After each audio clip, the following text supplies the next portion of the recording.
customer brought us a 2002 Buick Park Avenue. He tried to diagnose the problem himself when it came to engine miss. He purchased a coil and it still didn't fix his problem. We hooked a spark tester to the coil below it and checked it and see that it had spark. A quick way to check this at home is you can swap coil packs, put a spark tester on it, and see if the new coil you put on has spark in a different location.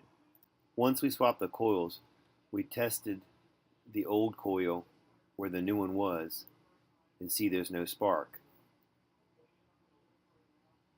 Then we put the tester on the new coil where the old coil was, started the engine, and you can see there's spark.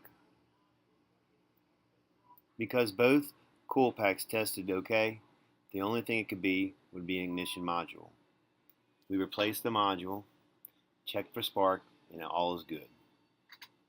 For more useful tips, subscribe to my channel below for weekly updates.